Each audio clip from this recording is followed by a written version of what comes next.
बोलते होगे वो अपने ऊपर है, आप लोगों के ऊपर है। तो जब सौभाग्यवती नारी गोदी में ये सती मैया के प्रसंग से ये प्रसंग है, ध्यान देना महाराज, बहुत बहुत स्मरण में रखिएगा। आपके कोई पूछे तो आप लोगों को जवाब देने में दिक्कत नहीं आएगी और आप उस का स्मरण करेंगे।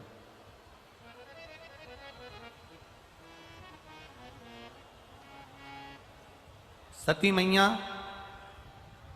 अग्नि में कूद गई। द्रौपदी के पवित्रता से सती मैया के अग्नि कुंड में कूदने से और माता पार्वती के प्रागट्य से और पार्वती जी के मंगल विवाह से शिव जी के साथ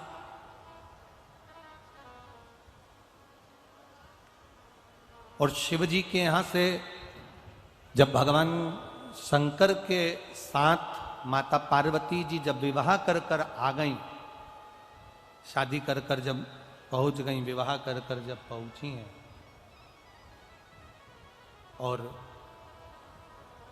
लक्ष्मी, सरस्वती, गायत्री, इंद्राणी, ये सभी देवियां जब कैलाश धाम पर एकत्रित हुई,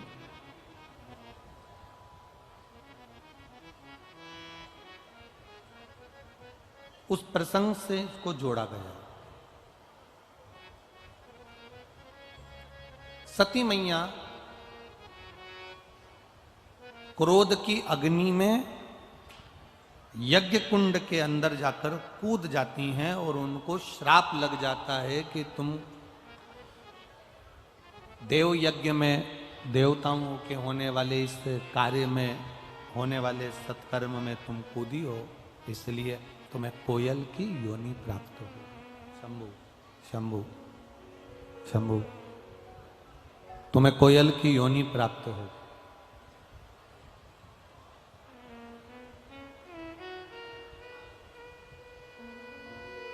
सती मैया ने हाथ जोड़कर देवादिदेव महादेव से प्रार्थना की।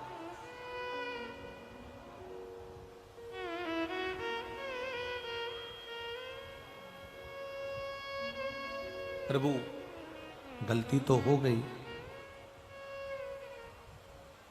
अब ये गलती तो हमसे हो गई है कि ये अग्नि में हम, यज्ञ की अग्नि में हम कूद गए हैं। थोड़ा बेस कम करो बाबा। यज्ञ की अग्नि में हम कूद गए, ये गलती तो हमसे हो गई है, पर क्षमा भी तो आप ही को करना है प्रभु, क्षमा भी तो आप ही को करना है। शंकर भगवान ने कहा, तुम कोयल के रूप में जन्म लेने के बाद में जब 2 आषाढ़ पड़ेंगे, जिसको दुनिया के लोग कोकिला अधिक मास कहेंगे, और ये 2 आषाढ़ में तुम जब मेरी आराधना करोगी अखंड सौभाग्य को पाने के लिए,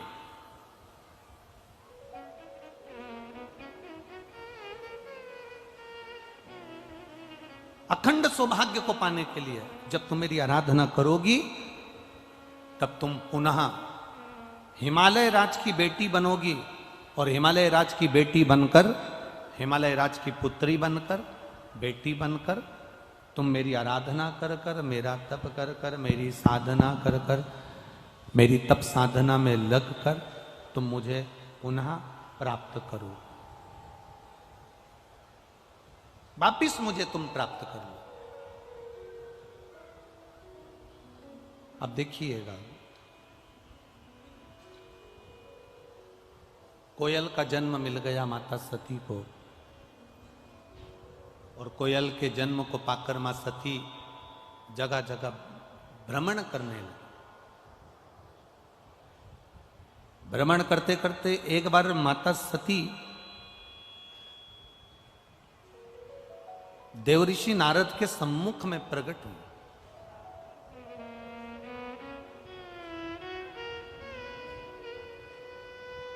और देवऋषि नारद ने जब माता सती को देखा तो माता सती से कहा, सती, मां को नमन कर कर कहा कि एक छोटी सी गलती सती माता तुमने कर ली। एक तो अपने पति के सामने जाकर झूठ बोल दी, दूसरा सीता जी बनकर राम जी की परीक्षा ले ली, तीसरा अपने पिता के घर में यज्ञ में तुम बिना बुलाए चली गई, और चौथा जो गलती तुमने करी है वो गलती सबसे प्रबल गलती है करी कि उस यज्ञ की अग्नि में, यज्ञ के कुंड में तुम कूद कर अपने प्राणों को त्याग दिया। उस यज्ञ की अग्नि में तुमने अपने प्राणों को त्याग दिया, उस यज्ञ की अग्नि में तुम अपने प्राणों को छोड़ दिया। अब थोड़ा सा ध्यान लगाना, ये जितनी माताएं बैठी हैं, जितने भाई बैठे हैं, जितने लोग आस्था चैनल पर कथा सुन रहे हैं, जितने फेसबुक यूट्यूब पर कथा सुन रहे हैं, जरा ध्यान लगाकर कथा का स्मरण करना। सती मैया के जन्म से पहले, पार्वती जी के जन्म से पहले जितने जितने जन्म माता पार्वती के हुए हैं, उमा बनकर, कात्यायनी बनकर, चंद्रघंटा बनकर, कुष्मांडा बनकर, स्कंदा बनकर, कात्यायनी बनकर, गौरी बनकर, उमा बनकर, ये सब माता पार्वती जी के जन्म के पहले के सारे जन्म माता पार्वती के हैं, जितने भी हैं, उमा, कात्यायनी, चंद्रघंटा, गौरी, महागौरी, स्कंदा, कात्यायनी, ये जितने जितने माता के अवतार हैं, ये सब पार्वती जी के जन्म के पहले के।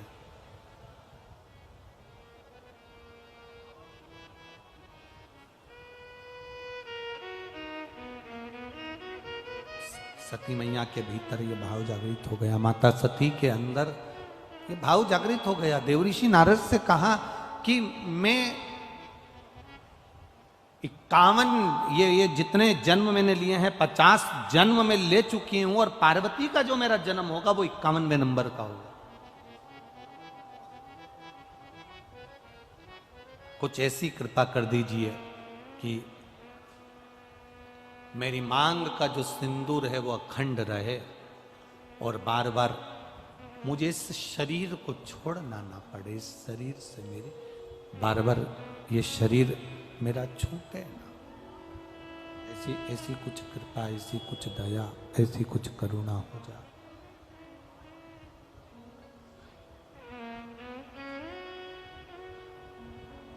कहा देवऋषि नारद तुरंत वर्णन कर दिए, मां जब तुम्हारे चित्त में, जब तुम्हारे भाव में, तुम्हारे हृदय में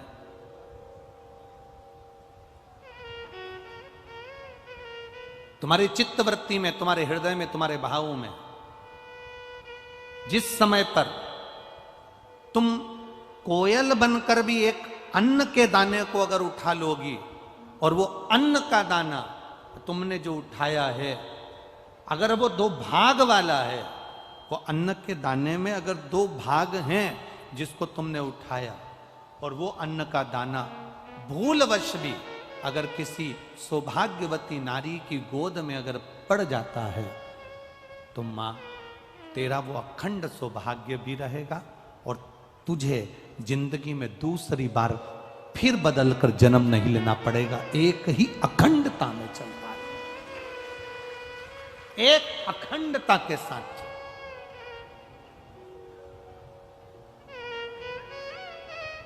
कभी आप अपने घर की बुजुर्ग माताओं से पूछना कि ये सुहागिल जब हम करते हैं, सौभाग्यवती नारियों को जब हम सुहागिलों को जब हम बुलाते हैं, मांग में सिंदूरा देते हैं, गोदी में चना और गुड़ डाल देते हैं उसके, तो ये चना गुड़ का महत्व क्या है? कभी सौभाग्यवती नारियों से या जितनी सुहागवती माताएं हैं, जो बुजुर्ग घर की माताएं हैं, उनसे पूछना कि ये सुहागिल जब हम करते हैं, 11, 5, 7 बिठाते हैं, उनकी गोदी में चना और गुड़ जो हम डाल देते हैं, ये प्रसंग कहाँ का, ये प्रसंग का सार तत्व कहाँ से?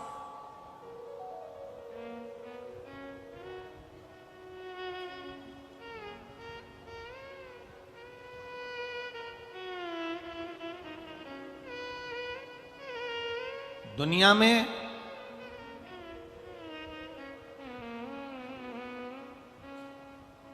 सब चीज में मिलावट हो सकती है।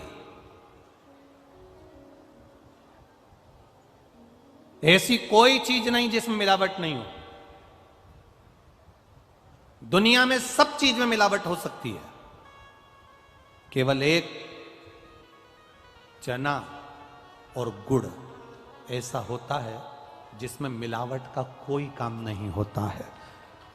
गुड़ के अंदर खार हटाने के लिए, कालापन हटाने के लिए थोड़ा बहुत उसमें कुछ डाल सकते हैं, पर रहेगा वो गुड़ गन्ने का रस ही। गुड़ को साफ किया जा सकता है, गुड़ का पाउडर बनाया जा सकता है, गुड़ का पाउडर का डब्बा बनाया जा सकता है, गुड़ की बड़ी ढेली बनाई जा सकती है, गुड़ की छोटी ढेली बनाई जा सकती है, गुड़ की और छोटी ढेली, पर रहेगा वो गुड़ ही।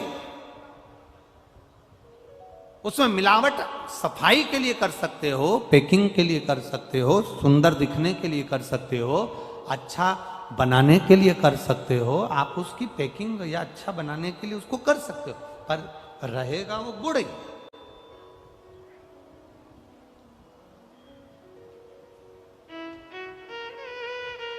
मेरे शिव की कथा कहती है, भगवान नारायण का संवाद कहता है, बृहस्पति महाराज की कथा कहती है, बद्रीनाथ भगवान की कथा कहती है, और मां पार्वती जी का संवाद कहता है कि सुहाग में भी एक चीज ऐसी होती है, आपने कभी अनुभव करा होगा, यहाँ जितनी सुहागन माताएं बैठी हैं इनके स्मरण में होगा कि आप जब 10-12 माताएं सुहाग लेने के लिए बैठती हैं तो उसमें सबसे जरूरी अगर कोई चीज होती है तो वो मांग का सिंदूर होता है। बोलो सही है कि गलत है? जम के तो बोलो। सबसे जरूरी क्या है? मांग का सिंदूर। अब इसमें चूड़ी की महत्वता बताई क्या? इसमें मंगलसूत्र की महत्वता बताई क्या? इसमें नाक की लौंग की महत्वता बताई क्या? इसमें जो तुमने साड़ी पहन रखी है उसकी महत्वता बताई क्या? नहीं, इसमें महत्वता बताई है मांग के सिंदूर की। कारण क्या है? चूड़ी जो तुम हाथ में पहनी हो, सबके हाथ में अलग अलग डिजाइन की चूड़ी हो सकती है, सबके कलर अलग हो सकते हैं, सबकी मूल्य अलग हो सकता है। कोई 10 रुपए दर्जन, कोई 5 रुपए दर्जन, कोई 50 रुपए दर्जन, कोई 150 रुपए दर्जन, कोई 500 रुपए दर्जन की चूड़ी हो सकती है। जिस चूनर को तुम ओढ़े हो इसकी कीमत ऊपर नीचे हो सकती है। जिस नथ को तुम पहने हो, सुहाग की सामग्री में जो जो सामग्री आपको बताई जा रही है इसकी कीमत ऊंची नीची हो सकती है। कान का कुंडल पहने हो, इसकी कीमत ऊंची नीची हो सकती है। आपने गजरा लगाया, उसकी कीमत ऊंची नीची हो सकती है। जो मंगलसूत्र पहना, किसी ने बड़ा पहन लिया ज्यादा कीमत का है, किसी ने छोटा पहन लिया कम कीमत का है, इसकी कीमत ऊंची नीची हो सकती है। पाँव में बिछुड़ी पहनी, इसकी कीमत ऊंची नीची हो सकती है। पाँव में पायल पहनी, इसकी कीमत ऊंची नीची हो सकती है। केवल सारी दुनिया में जितनी नारियां हैं जो मांग में सिंदूर लगाती है उसकी कीमत एक जैसी रहती है, उसकी कीमत कभी ऊंची नीची नहीं रहती है। मांग के सिंदूर की कीमत एक जैसी है। इसलिए जितनी बैठती हैं, जितनी भी माताएं वहां पर जब तेज बोलने लगते तुम स्लो कर देते हो बाबू। जितनी भी माताएं वहां बैठती हैं वो सबके मांग में एक जैसा सिंदूर होता है, क्योंकि सिंदूर एक सम है। एक सम। 16 श्रृंगार में से बाकी के श्रृंगार की कीमत ऊंची नीची हो सकती है, पर मांग के सिंदूर की कीमत एक जैसी। अखंडता, अखंडता।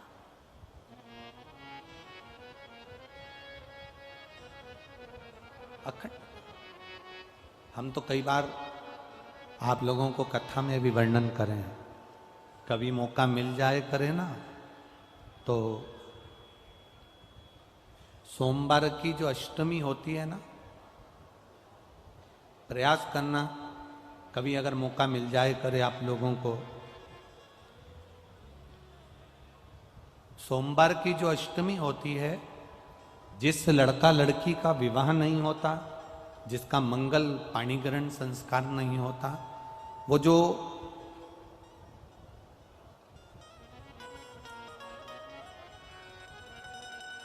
ये अशोक सुंदरी वाली जो जगह होती है, ये शिवलिंग है, ये जलाधारी है। यहाँ से जो चरण है, इसमें राइट में गणेश जी, लेफ्ट में कार्तिकेय जी, बीच में एक मोटी सी लाइन होती है जो अशोक सुंदरी का स्थान होती है। शिवलिंग के ऊपर जो जलाधारी बंदी होती है, वो जलाधारी में से जो बूंद बूंद पानी शिव जी पर गिरता है, वो शंकर भगवान की 5 बेटियां जया, विषहरा, शामली बारी, दौतली और देव, ये ऊपर से एक एक बूंद पानी शिवलिंग पर गिरा रही होती। कभी मौका लगे और आपको लगे कि विवाह नहीं हो रहा है बच्चों का, तो उस समय पर ये 3 पत्ती की जो बेलपत्र लेते हैं, बीच की पत्ती में कंकु रोली या लाल चंदन और 2 पत्ती में पीला चंदन, अक्षत का 1 दाना ऊपर वाली पत्ती में जिस पर आपने लाल चंदन लगाया है या रौली लगाई है, और 3-3 अक्षत के दाने इन दोनों पत्ती में। अपना स्मरण कर कर भगवान देवाधिदेव महादेव के सम्मुख में जो अशोक सुंदरी का स्थान है, सोमवार की अष्टमी के दिन इस बेलपत्र को, डंडी का जो भाग है वो जहां से पानी बहकर जाता है उस ओर करते हुए इस बेलपत्र को अशोक सुंदरी वाली जगह पर समर्पित कर देना चाहिए और अपने हाथ का स्पर्श कर कर बाबा देवाधिदेव महादेव से प्रार्थना कर कर सोमवार की अष्टमी के दिन जो आ जाता है, बाबा देवाधिदेव महादेव उसका मंगल विवाह शीघ्र ही करा देता है। यह अशोक सुंदरी का स्थान, यह अशोक सुंदरी की जगह जो है ना, स्थान जो है, ये कोई साधारण नहीं। और हम फिर कहेंगे, अगर सौभाग्यवती नारियों को हम तो स्मरण में उनके लाना चाहेंगे कि प्रयास करा करो,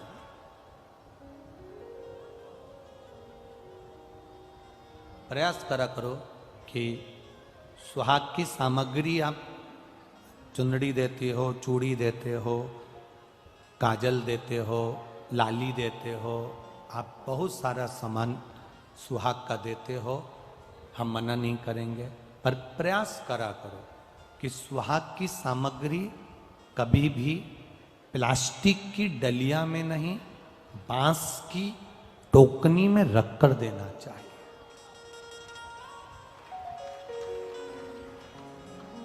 दो चीजें अपने जीवन में उतार कर रखिएगा, 2 जगह पर बांस का प्रयोग अवश्य करिए। एक,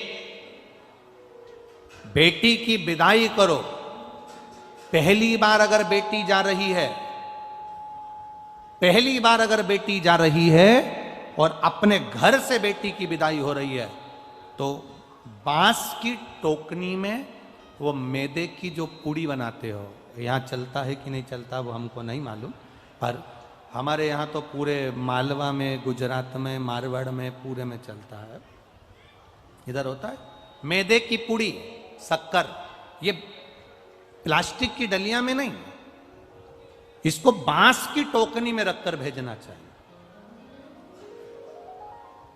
और एक सुहाग की सामग्री, सौभाग्य की वस्तु, हमेशा जब भी किसी सुहागिन स्त्री को अगर सौभाग्य की वस्तु आप दे रहे हो, हरतालिका तीज का व्रत कर रहे हो और सुहाग सामग्री दे रहे हो, कोई आपने व्रत करा, उद्यापन करा, उसमें सुहाग सामग्री दे रहे हो, तो बांस की टोकनी में देना चाहिए, बांस की डलिया। उसका कारण क्या होता है? बांस एक ऐसा होता है, बांबू बांस एक ऐसा होता है जो कि कितना भी उसको काट लो वो फिर बढ़ना प्रारंभ हो जाता है, फिर काटो फिर बढ़ना प्रारंभ हो जाता है, फिर काटो फिर बढ़ना प्रारंभ हो जाता है। इसलिए सुहाग की वस्तु अगर हमने एक जरासी सामग्री भी सुहाग की डलिया में दी है तो वो अखंड सौभाग्य का काम कर जाती है और जिंदगी भर का काम कर जाती है। अब ना जाने कहां से ये तुम्हारे पास में प्लास्टिक की डलियां होना गई, तो लोग इतने सरल हो गए, बांस की डलिया लेंगे तो 15 रुपए की आएगी, प्लास्टिक की डलिया 3 रुपए 5 रुपए में आ जाएगी, 5 रुपए में आएगी, अपना काम खत्म, दे देंगे, दुनिया उसका यूज करेगी तो ठीक, ना करे तो। बांस की डलिया आजकल कौन रखता है गुरुजी, प्लास्टिक की डलिया तो लोग संभाल के रखते हैं, पर ये नहीं सोचती कि समय की अवस्था में ये बांस की डलिया बहुत काम आती है। किस जगह पर काम आती है? जब घर में मान लो कोई बड़ी बीमारी सम्मुख में आकर खड़ी हो जाती है, पति या किसी व्यक्ति को घर में रोग उत्पन्न हो जाता है, तुमने अगर बांस की डलिया में सुहाग का दान दिया है तो घबराना मती, तुम्हारे पति के प्राण यम भी नहीं ले जा सकता, उसको साधना पड़ता है। कई बार कई स्थान ऐसे हैं जहां पर बांस की डलिया का प्रयोग होना चाहिए।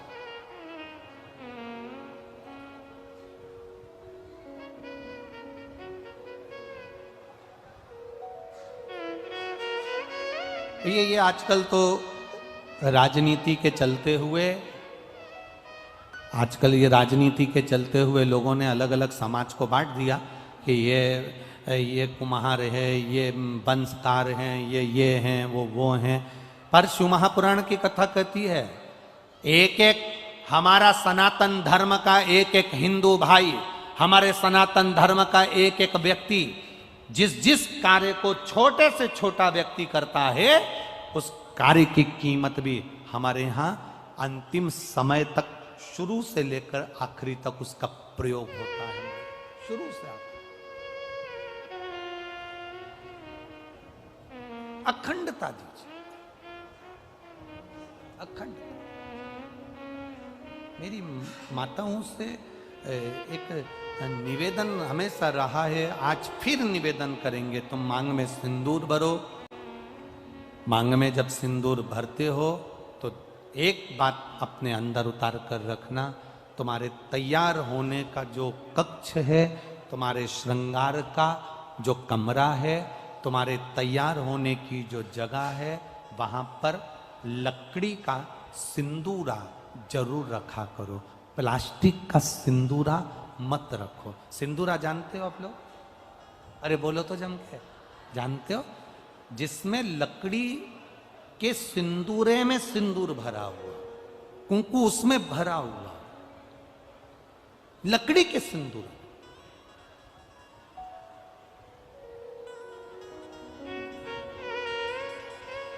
प्लास्टिक में नहीं, चांदी की डब्बी में नहीं, सोने की डब्बी में नहीं, एल्युमिनियम या पीतल की डब्बी में नहीं, लकड़ी के सिंदूरे के अंदर।